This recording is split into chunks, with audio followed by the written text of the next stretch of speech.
What's up, YouTube? On my last video, I was touching on the subject of what's going on in the knife world. Like, what kind of knives are selling, who's selling and for what, and, machine knives and all this stuff. But what I first want to say is, see, there was a change.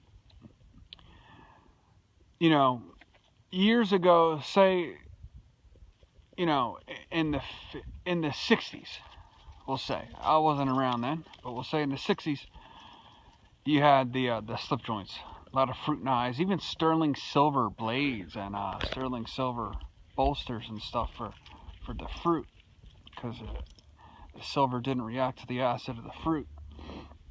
And then it changed to lockbacks, and then it went to art knives. That's when things started getting like knives were getting 4-inch blades, and they were really turning into like a personal defense knife rather than just a pocket knife just for dilly-dallying. Like, they were 4-inch blades, but were beautiful. They were art knives. They had inlays. They had premium materials that cost hundreds of dollars. And yeah, the knife was a few grand, but look at the knives today. They're plain frame locks selling for thousands. There's no inlays. There's nothing. It's about as plain as a knife can get, and it's selling for thousands. And its makers, like, at least back then, the art knives were being made by makers that were making knives for 10 years, 20 years. They were amazing quality, so smooth, and just the contouring, everything was perfect. The dovetailing was seamless. Everything was just executed perfectly, and that was why they sold for thousands, a couple thousand, a few thousand. And there's some way more in the sky, but you know how it is. The art knives were selling for a few grand, just like the frame locks of today. Somehow, I do not understand it at all. I don't understand it. But there was a reason they were selling. Again, the experience of the maker. The maker earned his way up from the quality of his knife. Not from a social media account. Oh, look, he has a lot of followers. That lets, these new collectors today. This guy has a lot of followers. His knives must be excellent. I'm going to spend thousands of dollars on it. That's what you're seeing. Auction after auction after auction. That's all you see. It's all becoming about the money. The quality of the knives are going down. The prices of the knives are going up. I'm just baffled. I don't understand it. I mean, it's great for the knife makers, like I was saying in my last video. It's great for the knife makers. Shit, they're getting rich. And I don't want to hear any bullshit. People sticking up for the makers. Oh, they're not getting rich. Look what they're driving. Man, they're getting fucking rich. People are on pace to make over $100,000 a year. 200. People can make $250,000 a year making fucking knives at the auction prices these knives are selling for. If they were to make a knife a week, one knife a week, look around. If you don't agree with what I just said, and you're thinking, man, they work hard for the money, listen. I'm friends with a lot of knife makers, really good guys. I'm not talking about everybody. I'm talking about a lot of them, though. A lot of them cry. They bitch and moan. They can't do the smallest little thing you ask for. You gotta kiss ass and beg to get a knife from them. I'm done with that shit. No more of that bullshit. If you don't want my hard-earned money, fine with me. On to the next. I'm not kissing anybody's ass to hand them my money. And I see a lot of that going on too, man. You gotta get on your damn knees in order to be honored to hand over your cash to this man. Fuck that. Fuck that.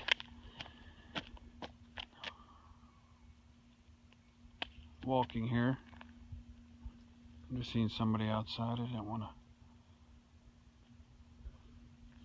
curse or offend this old woman here. Okay. Back on track. But anyway, I don't want to just ramble to ramble. But what's going on is, I'll pick that up. Trash. Trash on the street. I don't like that.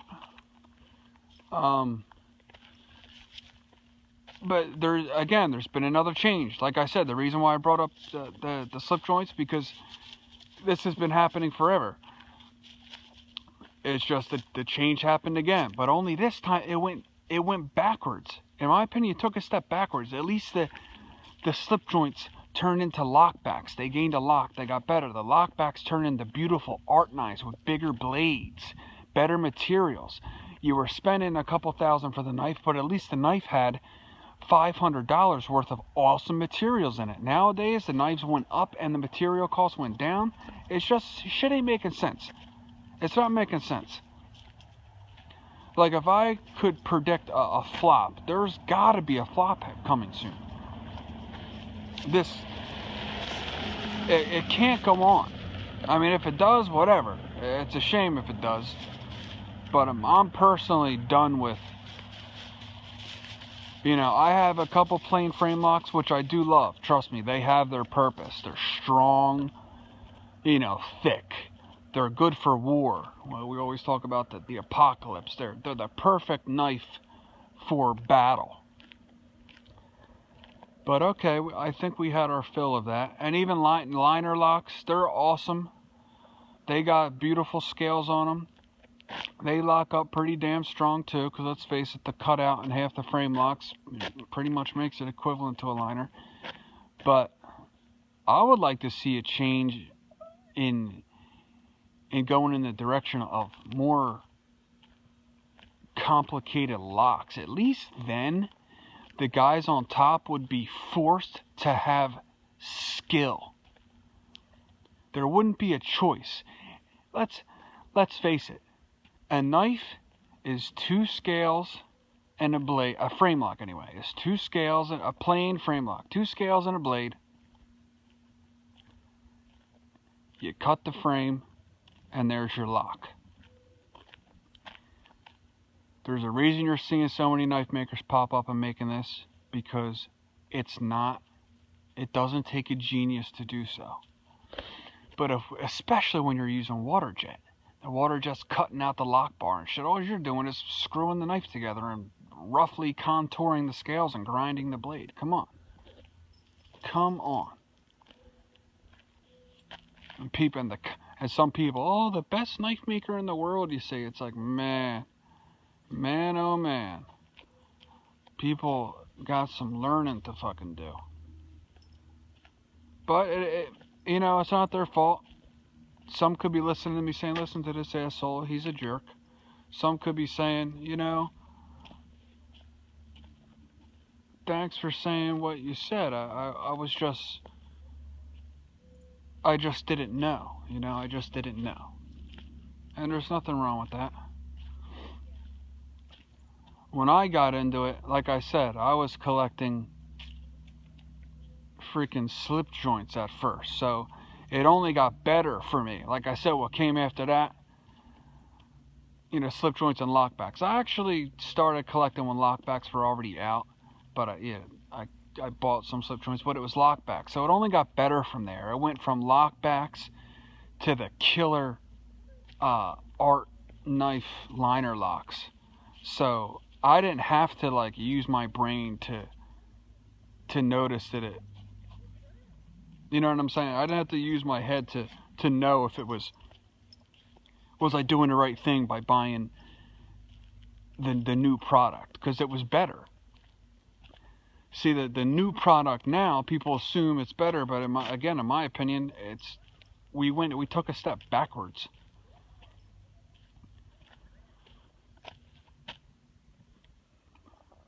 There's a lot of fucking potholes in this road.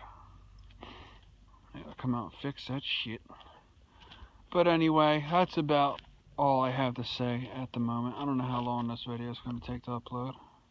It was just my ramblings, my thoughts.